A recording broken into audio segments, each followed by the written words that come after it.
Buenas noches o buenas tardes a todos los participantes. Muchísimas gracias por unirse nuevamente a este webinar.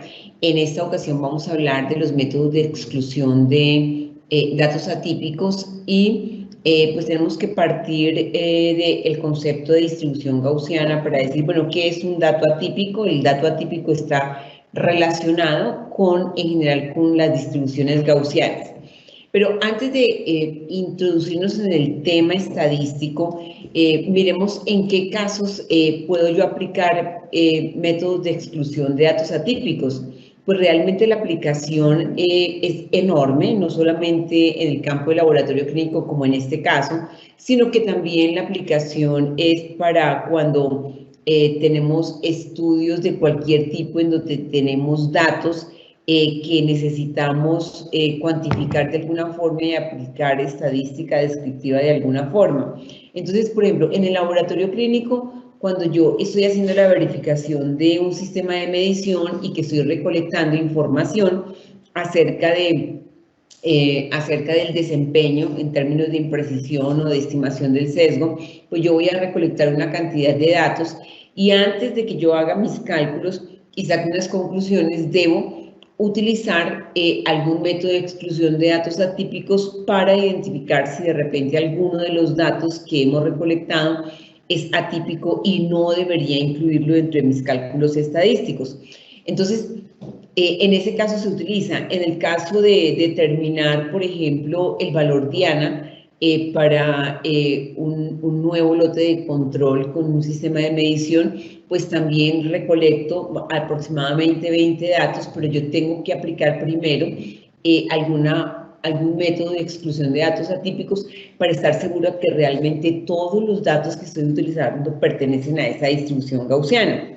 ¿En qué otro caso? Cuando hacemos, por ejemplo, estudios poblacionales para determinar valores de referencia para cualquier analito en el laboratorio clínico, pues también yo debo cuantificar las mediciones de los analitos en los diferentes miembros de la población que he tomado como objeto de estudio, pero antes de calcular esos intervalos biológicos de referencia, yo debo aplicar un método de exclusión de datos atípicos para estar seguro que realmente los datos que tengo son los que corresponden a mi distribución modal. Ahora, eso en el campo en que nos movemos de laboratorio clínico y áreas de la salud, pero pues realmente la estadística es una ciencia que es transversal a otras ciencias y los métodos de exclusión de datos atípicos que vamos a revisar hoy pues se aplican para cualquier otra disciplina. Ok, entonces, cuando yo hablo de un valor atípico, de un dato atípico, yo me refiero a que no está dentro de una distribución modal, dentro de una distribución gaussiana. Y considero que los datos típicos, pues son los datos que van a caer dentro de la media más o menos 3 desviaciones estándar en general, en general. Y los datos atípicos los voy a considerar los datos que están por arriba, muy, muy por arriba de 3 desviaciones estándar o mucho más, o los datos que están muy, muy por debajo de 3 desviaciones estándar, eso lo voy a considerar como un dato atípico, que es más o menos lo que yo estoy mirando también en este diagrama, que es muy típico de el método de exclusión de datos atípicos por percentiles. Aquí yo tendría en este cajoncito rosado, en esta cajita rosada, tendría mi distribución normal y en estos bigotes, que esto también es considerado como el método de la caja de bigotes, porque parecen como unos bigotes, ¿no? La cara como si, y esto fuera como si un bigote largo a un lado y otro bigote largo a un lado. Entonces yo considero aquí en esta cajita rosada, yo tendría mi distribución gaussiana, mi distribución normal y espero que los datos estén acá. Y los datos que estén alejados de esta distribución normal es lo que yo considero que son datos atípicos. Ok, entonces, cuando yo hablo de un dato atípico es como esta imagen, ¿cierto? Yo digo, pues es que esta manzana rosada como que es diferente a todas las demás. Yo recuerdo mucho cuando era niña que daban Plaza Sésamo y entonces empezaban como que una de estas cosas no es como las otras y es diferente de todas las demás. Pues eso es la misma filosofía acá, ¿cierto? Un dato atípico es como que este que es diferente a todos los demás y como que no encaja acá. Entonces, volvemos acá. Esto está relacionado 100% con una distribución gaussiana. Yo considero como un dato atípico todos los datos que están acá dentro de esta distribución gaussiana y considero como el dato típico los que están dentro de esta distribución gaussiana y dato atípico estos que están por fuera de esta distribución gaussiana. En inglés a esto le decimos outliers. Entonces, el dato atípico es lo mismo que outliers en inglés. Ok, en este webinar vamos a hablar de 3 métodos que son muy comunes para exclusión de datos atípicos. Uno es la prueba de Dickson, otro la prueba de Grubbs y el otro el método de exclusión por percentiles. Ok, vamos a empezar con la prueba de Dickson. Entonces aquí, igual que estábamos diciendo, pues aquí yo tengo un grupo de datos que se parecen entre ellos, pero de repente tengo uno que está como alejado y tengo dudas si esto sí pertenecerá realmente a esta distribución gaussiana, esta distribución normal. Entonces, pues vamos a aplicar la prueba de Dickson con ese dato.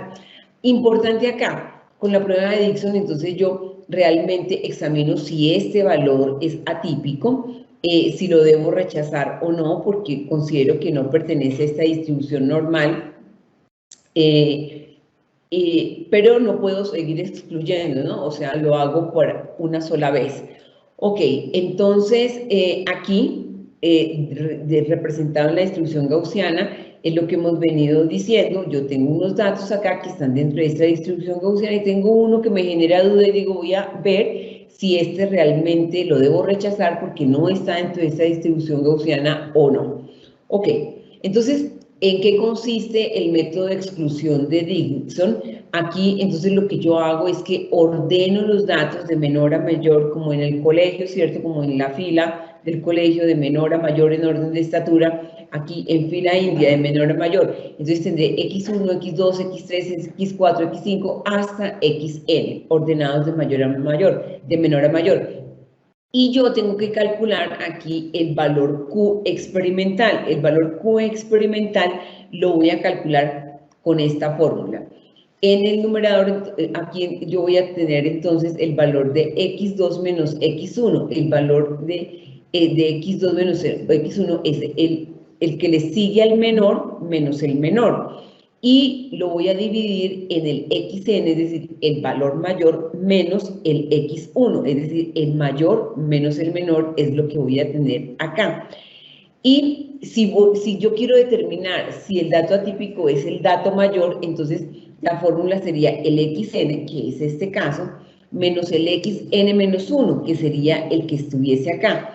Y aquí lo voy a dividir en lo mismo, xn menos x1, el mayor menos el menor. Entonces, pues vamos a ver un ejemplo. Ahora, tenemos que decir que para utilizar la prueba de Dickson yo necesito una tabla de valores críticos de el valor Q, que es el valor Q, que es el valor crítico. Esta tabla de valores críticos de Dickson, pues la podemos encontrar en la literatura. Si alguien está interesado, con muchísimo gusto se lo enviamos. Tenemos un requisito y es que nos manden una foto de que están asistiendo al webinar y con mucho gusto le mandamos la tabla de valores de Dickson junto con otra tabla, con la de Grubbs, que también se la enviamos por correo electrónico. Ok, entonces aquí la idea con la prueba de Dickson es que si el valor Q experimental que me da a mí de esta ecuación, de aplicar esta ecuación, si este valor Q experimental es mayor al valor Q de Dickson, de la tabla de Dickson, entonces yo voy a decir que ese dato sospechoso sí puede ser considerado como un valor atípico y en ese caso rechazaría el dato y ya no lo incluiría en mis cálculos. Entonces, ojo con esto, si el valor Q experimental que yo voy a obtener es mayor al valor que yo voy a obtener de la tabla de Dickson, entonces yo digo, ese sí es un dato atípico.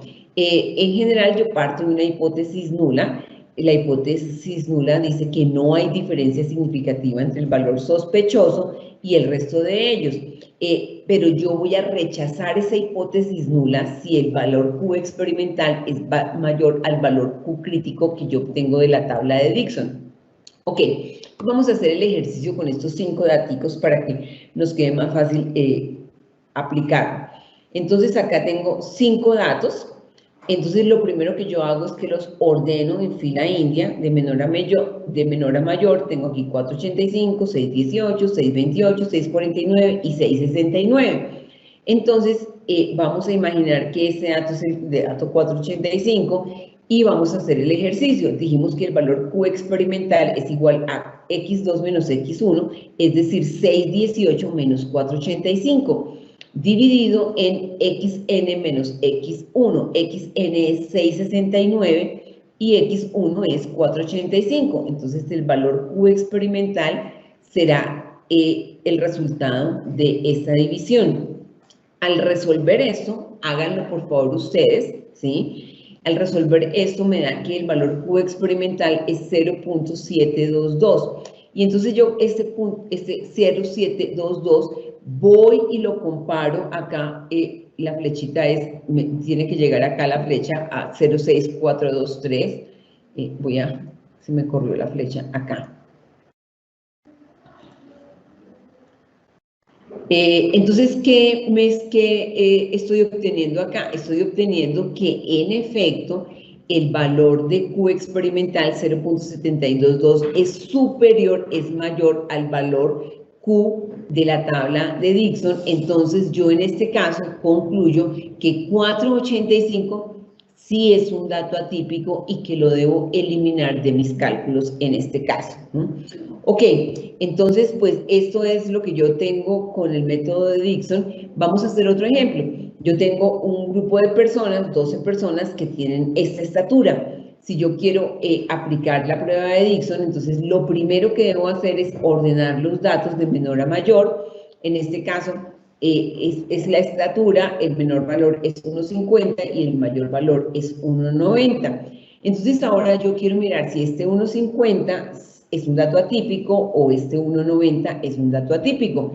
Entonces vamos a ordenar los datos de menor a mayor, como en este caso, y aplico la fórmula. Voy a calcular el valor de Q experimental, que me dice que x2 menos x1, en este caso es 1,56 menos 1,50, este dato que tengo acá, dividido en el xn menos x1, es decir, 1,90 menos 1,50. Y resolver esa ecuación me da que ese valor de Q experimental es de 0.15. Ok, entonces yo con ese 0.15 me voy aquí a la tabla de Dickson, busco el N de 12 y me vengo aquí a un nivel de significancia de 95%. Bueno, podría usar 90%. Aquí hemos escogido 95 y me da que el valor Q de Dickson es 0.375. Este valor de 0.15 es inferior a 0.375, entonces, ¿eso qué significa? Significa que 1,50 no es un dato atípico según la prueba de Dickson.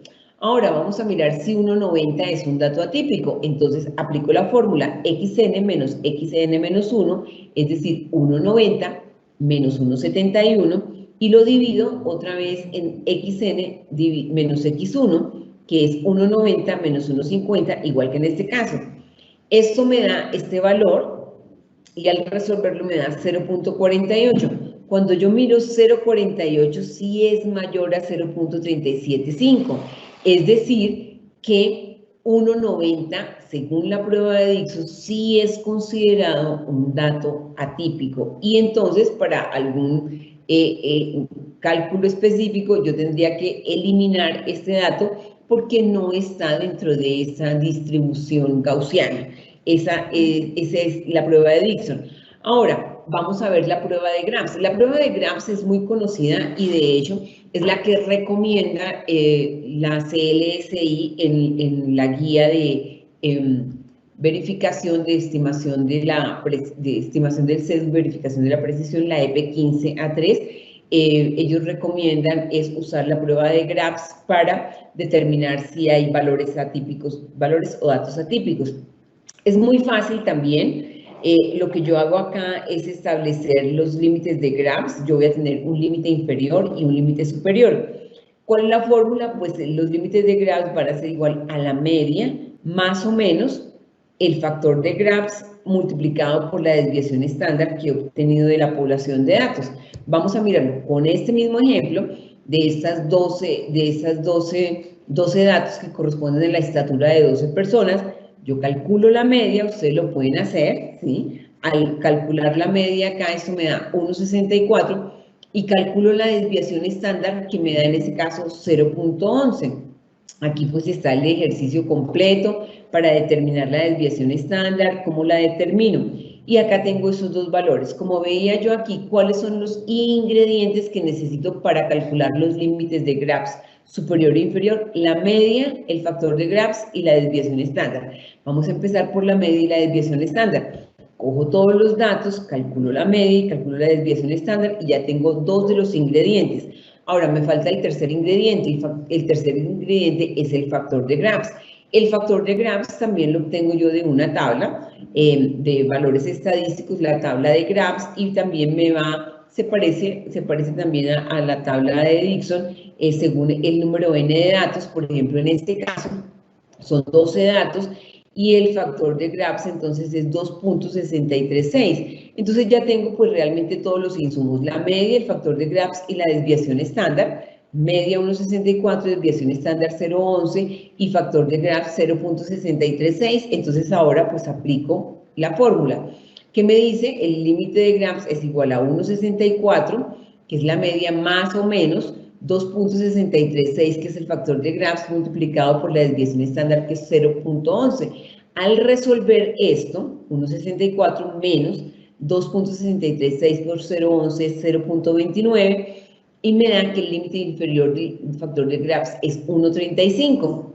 Ahora, para determinar el límite superior de Grabs, entonces es lo mismo, pero lo sumo, 1,64 más 2.636 multiplicado por 0,11, eso me da 0.29, pero acá lo sumo y acá el límite superior es 1,93.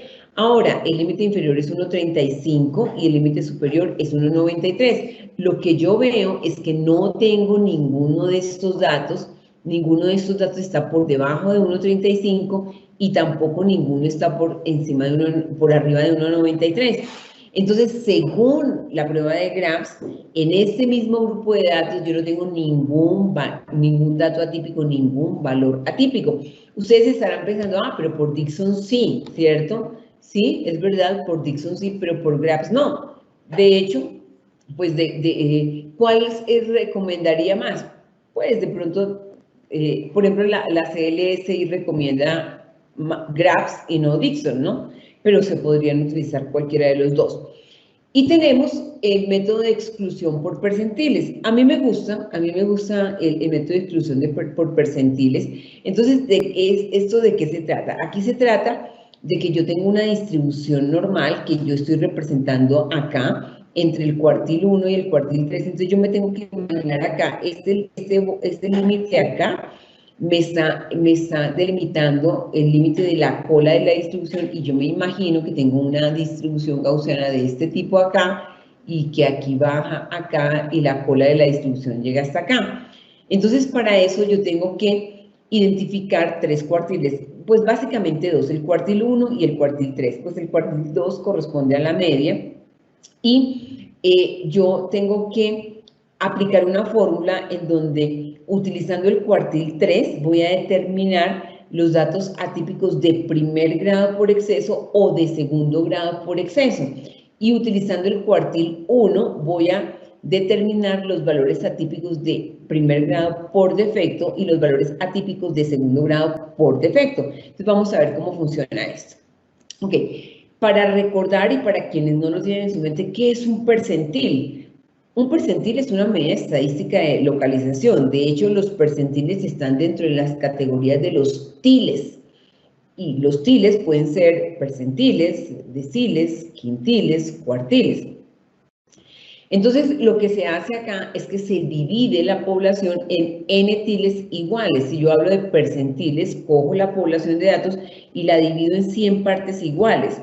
Si yo hablo de deciles, cojo la población de datos y la divido en 10 partes iguales.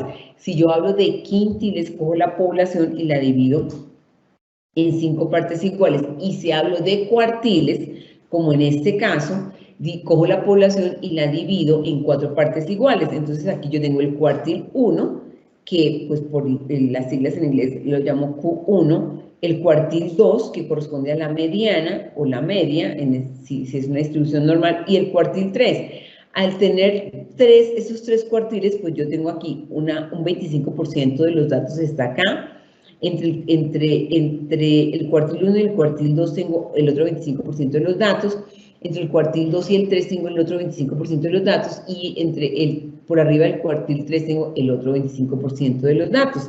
Entonces, es muy usual que yo utilice estas medidas de percentiles quienes hayan sido mamás o son mamás, cuando llevan a los niños al médico, al pediatra, bueno, también cuando somos adultos y uno está ahí como cuidando el peso, uno dice, ay, pero ¿en qué percentil estoy, cierto? O sea, tendré el sobrepeso ahí en el percentil 95, o sea, de los más pesados con respecto a mi edad. No, uno quiere por ahí estar en el percentil 3, ¿no? O sea, no estar tan pesado. Pero miremoslo con los niños. Cuando las mamás llevan a los niños al pediatra, entonces se hace una relación de la edad del niño y el índice de masa corporal del niño, que es me relaciona la estatura, me relaciona la estatura y me relaciona el peso. Esta es una gráfica de índice de masa corporal. ¿Qué quiere decir eso? Que un niño, por ejemplo, que tenga una masa corporal aquí de, voy a mirarla acá, de 18.5, está en el percentil 97. ¿Qué quiere decir eso? Que ese niño va a ser que el 97% de los niños de 10 años tienen menos índice de masa corporal que él, ¿cierto? Es decir, ahí diríamos, estamos como en el borderline del índice de masa corporal. Y por ejemplo, si es el percentil 3, ¿qué quiere decir? Que para los niños de su edad, sí, pues si está por debajo del percentil 3, lo que se considera es que está con bajo peso, ¿no? O sea, que la relación peso-estatura, pues, nos indica que el niño de pronto necesita comer más, que de pronto el niño podría estar desnutrido. Y si está por arriba del percentil 97, pues lo que indica es que el niño está, pues, gordito, ¿cierto? Que su índice de masa corporal está muy alta. Sí, entonces, si el niño, por ejemplo, está acá con un índice de masa corporal de 16, entonces uno dice, está el percentil 50, ¿cierto? O sea, el 50% de los niños de su edad van a tener un índice de masa corporal inferior a 15.5 y el otro 50% de los niños de su edad va a tener un índice de masa corporal superior a 15.5. Estas tablitas las hemos visto todas las mamás, pero no se aplica solamente para los niños, eso también aplica para los adultos. Ok, entonces el TIL, los percentiles son medidas estadísticas de localización. Cuando yo hablo, me voy a volver aquí un poquito, cuando yo hablo de aquí del cuartil 1, del cuartil 2 y del cuartil 3, pues yo ya me imagino acá que los datos del cuartil 3 pues son numéricamente mayores a los del cuartil 2 y numéricamente mayores a los del cuartil 1. Y cuando los datos que están aquí en el cuartil 1 son numéricamente inferiores al cuartil 2 y numéricamente inferiores a los del cuartil 3, porque los he localizado así como en orden en orden ascendente. Ok, entonces, cuando yo voy a utilizar el método de exclusión por percentiles, lo que hago es que voy a determinar los valores atípicos que son mucho mayores que los demás o mucho menores que los demás. Y para esto, entonces se utilizan 2 grados. Voy a tener valores atípicos de primer grado y valores atípicos de segundo grado. De primer grado por exceso, de primer grado por defecto. De segundo grado por exceso, de segundo grado por defecto. Y para eso utilizo una fórmula, 4 fórmulas que son muy sencillas, y en donde el insumo, los ingredientes son el dato del cuartil 3, el recorrido intercuartílico, que ya vamos a mirar cómo se calcula. Básicamente eso, ¿cierto? Para determinar los valores atípicos de primer grado por exceso, yo voy a necesitar el valor del cuartil 3 y el valor del recorrido intercuartílico. Para determinar los datos de primer grado, atípicos de primer grado por defecto, entonces voy a necesitar el cuartil 1 y el recorrido intercuartílico, que ya vamos a ver cómo se calcula. Y ya para determinar los valores atípicos de segundo grado, otra vez utilizo el cuartil 3 y también el rango intercuartílico. Y para determinar los valores atípicos de segundo grado por defecto, utilizo el cuartil 1 y el recorrido intercuartílico. Vamos a ver un ejemplo. Entonces, acá tenemos este ejemplo. Aquí estas son las formulitas que les estaba mostrando y esto sería gráficamente como es. Entonces, ¿qué es el recorrido intercuartílico? El recorrido intercuartílico es la distancia que hay entre Q3, entre el cuartil 3 y el cuartil 1. Para determinarlo, entonces yo resto el valor del cuartil 3 menos el valor del cuartil 1. Y ahora, entonces yo aquí lo que tenemos que imaginar es acá, aquí una colita, yo me imagino aquí una tabla, una gráfica de distribución gaussiana que viene así. Y acá lo que está por fuera de este valor, es decir, por arriba del cuartil 3 más 1.5 veces el recorrido intercuartílico, lo que esté en este cajoncito, entre este y este, yo lo considero valores atípicos de primer grado por exceso. Y lo que esté por arriba de este cuartil 3 más 3 veces el recorrido intercuartílico, es decir, el cuartil 3 más 1, 2, 3 veces el recorrido intercuartílico, lo considero valores atípicos de segundo grado por exceso. Y por defecto es similar, pero utilizo el valor del cuartil 1. Los valores que estén por debajo del cuartil 1 menos 1.5 veces el rango intercuartílico, los considero valores atípicos de primer grado por defecto. Y los que estén ya muy bajitos, es decir, el cuartil 1 menos 3 veces este recorrido intercuartílico, ya los considero valores atípicos de segundo grado por defecto. Ok, vamos a recordar una equivalencia que tenemos y es que cuando la distribución es normal, el cuartil 1 equivale al percentil 25 y ese percentil 25 equivale a la media menos 0.67 veces la desviación estándar. Y el cuartil 3 equivale al percentil 75 y eso equivale a la media más 0.67 veces la desviación estándar. Entonces, los insumos que yo necesito para calcular el cuartil 1 y el cuartil 3, pues básicamente son la media y la desviación estándar. Entonces, ya nosotros habíamos hecho este ejercicio de calcular la media y la desviación estándar de estos 12 datos. Nos había dado que la media era 1.64 y la desviación estándar 0.11. Entonces, ¿qué nos faltaba? Calcular el recorrido intercuartílico. ¿Cómo lo calculo? El cuartil 3 menos el cuartil 1. Es decir, aquí no lo coloqué, pero ¿cómo lo calculamos? Esto es 1.707 menos 1.565.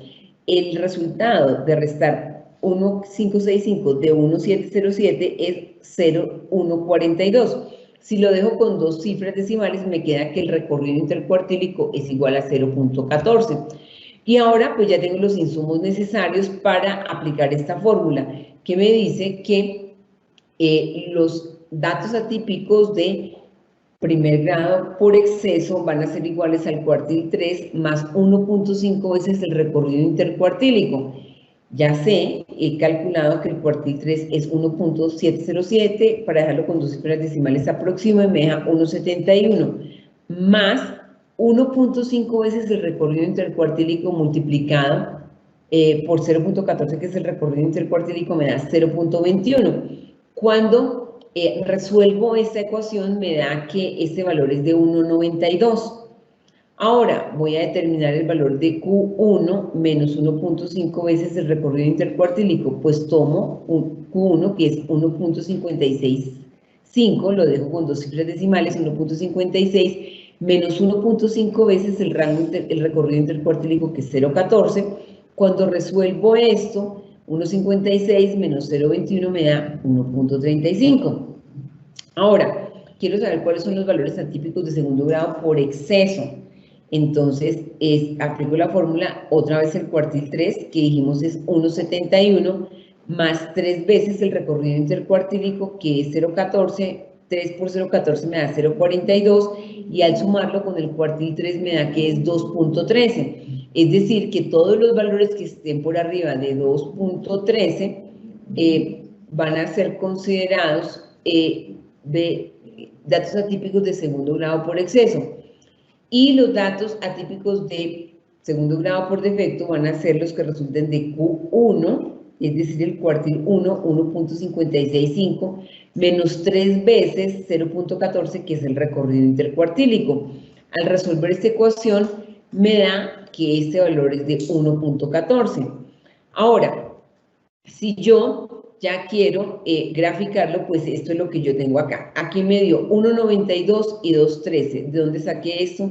De esta fórmula y de resolver esta ecuación. 1,92, Q3, más 1.5 veces el recorrido intercuartílico es 1,92, y Q3 más 3 veces el recorrido intercuartílico es 2.13, que es lo que estoy graficando acá, 1,92 y 2,13.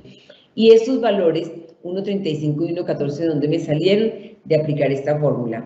Q1, el cuartil 1 menos 1.5 veces el recorrido intercuartílico es 1.35. Y acá, Q1 menos 3 veces el recorrido intercuartílico es 1,14, 1,14 y 1,35. Y estos son los valores que tengo acá, 1,35 y 1,14. ¿Qué significa esto? Que yo voy a considerar valores atípicos de primer grado por exceso, los que estén entre 1,92 y 2,13, entre 1,92 y 2,13. ¿Tengo alguno? Yo los miro acá y digo, no tengo ninguno. Y voy a considerar datos atípicos de segundo grado por exceso, los que estén por arriba de 2.13, es decir, los que estén por arriba de Q3, del cuartil 3 más 3 veces el recorrido intercuartílico. No tengo ninguno, tampoco. Ahora vámonos a los datos atípicos de primer grado y de segundo grado por defecto. Aquí, los valores que estén entre 1,35 y 1,14 van a ser considerados valores atípicos de primer grado por defecto. Cuando yo miro aquí estos datos, digo, no tengo ninguno. Y si no tengo ninguno de primer grado, pues tampoco voy a tener ninguno de segundo grado. Los de segundo grado serían los valores que estuvieran por debajo de 1,14, que de dónde salió este 1,14, de restar 1,56, que es el cuartil 1, menos el recorrido intercuartílico, que habíamos dicho que era 0.14. En este caso, por el método de exclusión por percentiles, con los mismos datos, no tenemos ningún dato considerado como valor o dato atípico. Entonces, fíjense que con los mismos datos, con estos mismos 12 datos, por Dixon 1,90 nos dio que era un valor, un dato atípico, y por Graphs no nos dio que ninguno era atípico, y por percentiles nos da que ninguno es un dato atípico. Pues este es el resumen de esta sesión. Es muy fácil, ¿cierto? Muy fácil de utilizar estos 3 métodos de exclusión de datos atípicos. Espero que les haya gustado. A quienes nos manden una foto, les mandamos las tablas de Graphs y las tablas de Dixon por email. Pues muchas gracias. Vamos a ver si tenemos preguntas. Tenemos también la encuesta. La encuesta de satisfacción es súper importante para nosotros. De hecho, estos temas los vamos seleccionando de acuerdo a las encuestas de satisfacción que nos dicen, de pronto quisiéramos revisar este tema. Hay temas bien importantes que, por ejemplo, yo sugiero y que he visto que tenemos confusión en los laboratorios, y es los valores Diana. Errores frecuentes en la determinación de los valores Diana es uno que a mí me encantaría que pudiéramos revisar, entendiendo que el valor Diana no es lo mismo que la media, y que a veces nos confundimos, y a veces lo tenemos claro, la diferencia entre la media y el valor Diana, pero estamos cambiando continuamente los valores Diana, y a veces la fuente del valor Diana la tenemos mal enfocada. Pues bueno, pues entonces los invitamos a inscribirse a nuestras redes sociales. Recuerden ustedes que este webinar, igual que los otros webinars que hemos tenido, los subimos a nuestra página web. Los invitamos a unirse a nuestra página web www.quick.com.co. Vamos a ver entonces si tenemos preguntas. Ok, dice, buenas noches, entonces, ¿de qué dependerá usar uno u otro método? Es una buena pregunta, es una buena pregunta. Tenía yo un profesor que decía, cuando le contestan que la pregunta es muy buena, de pronto la respuesta no es tan buena. Pues yo pienso que a recomendaciones en general, a mí me gusta usar GRAPS. ¿Por qué? Pues porque la CLSI recomienda GRAPS, ¿sí? Me gusta por eso, ¿no? Pero hay otro que podría decir que le gusta Dixon y realmente es válido. Y bueno, y me gusta mucho el método de exclusión por percentiles porque no necesito ninguna tabla ni ningún factor. Entonces, pues uno no necesita como hacer mucho. Pero GRAPS ese es el recomendado, por ejemplo, por la CLSI. Pero también hay otros documentos serios que también recomiendan exclusión por percentiles. Bueno, por acá tenemos, dice, para aplicar el método de cuartiles debemos demostrar que la distribución es gaussiana. Sí, absolutamente sí. O sea, aplica solamente para distribuciones gaussianas.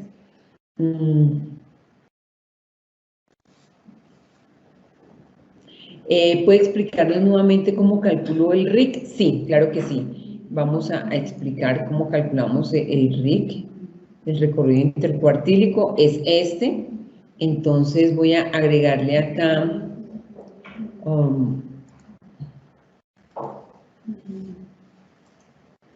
el recorrido intercuartílico es Q3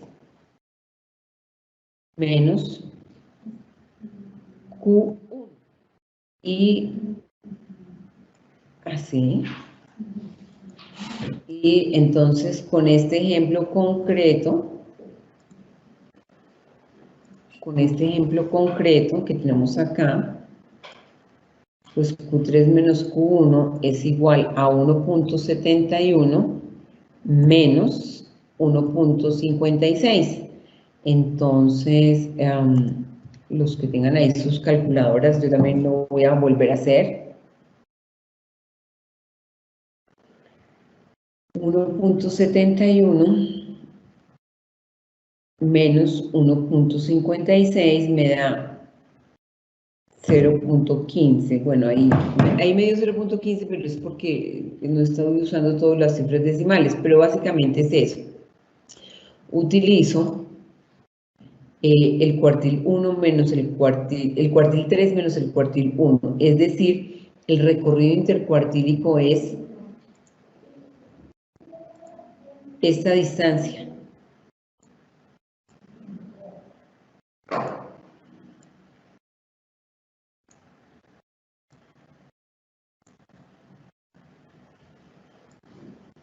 Es esta distancia que yo estoy señalando acá. Eso es el recorrido intercuartílico. Esta distancia que tengo acá. Acá, esta. Ok. Bueno, vamos a ver qué otras preguntas tenemos. ¿Cuándo utilizo gráficas? Cuando utilizo gráficas compartidas de error total y Levy-Jennings, las gráficas integrales de control de calidad, ¿qué método debo utilizar? Cualquiera. Pero digamos que uno se inclina un poco por las recomendaciones internacionales. Uno dice, la CLSI recomienda GRAPS. Sí, pero podría utilizar cualquiera.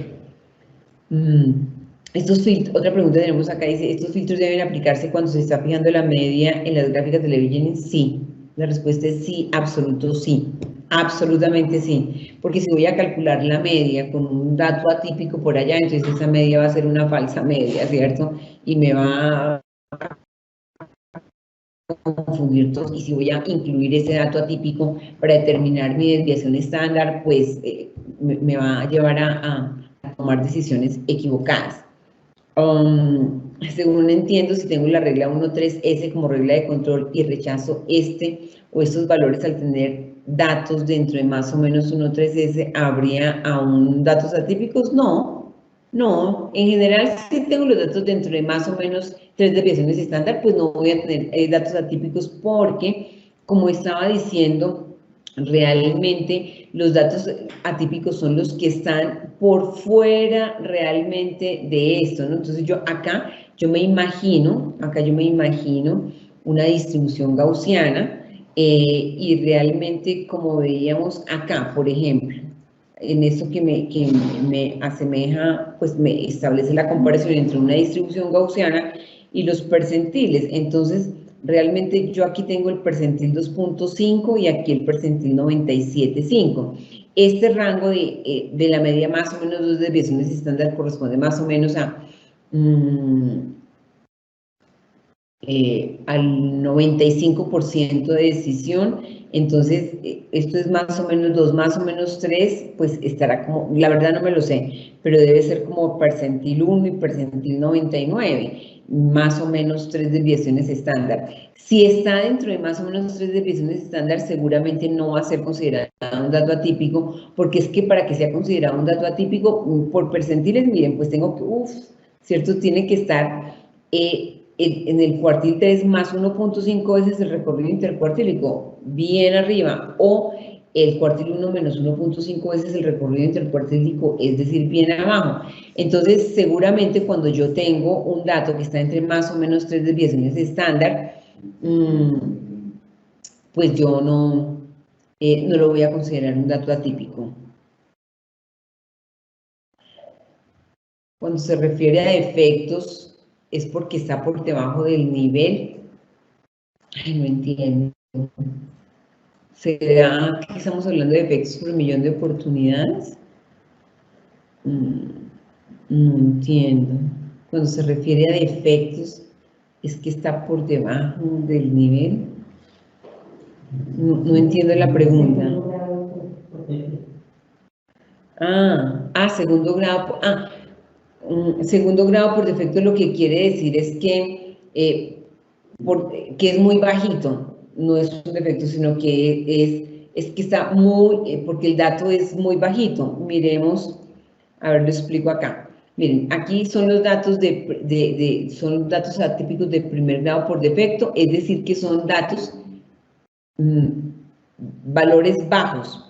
Y valores atípicos de primer grado por exceso, es decir, que son valores altos. Por ejemplo, acá yo diría 1,90 es un valor atípico por exceso, es decir, porque es muy grande, o 1,50 es un valor atípico por defecto, es decir, porque es muy pequeño. Entonces yo tengo valores atípicos por defecto, es decir, los más pequeños, o valores atípicos por exceso, es decir, los más grandes. Y de esos por exceso tengo, según el método de exclusión por percentiles, tengo de primer y de segundo grado. El primer son los que están muy grandes, pero no tanto, ¿cierto? Pero si tengo un valor atípico de segundo grado por exceso, ese sí está, pero salido. Y lo mismo me pasa por defecto. Entonces, defecto o exceso, ¿cierto? Se refiere a los datos más grandes o a los datos más pequeños. A eso se refiere. Bueno, creo que esas son todas las preguntas que tenemos para la sesión de hoy. Pues muchísimas gracias. Les agradecemos nuevamente la participación en este webinar. Esperamos que haya sido de su agrado. Les recomendamos diligenciar las encuestas para poderles enviar el certificado de participación y a quienes nos complazcan con compartirnos una foto, pues les mandamos las tablas de Dixon y de Graphs. Muchísimas gracias.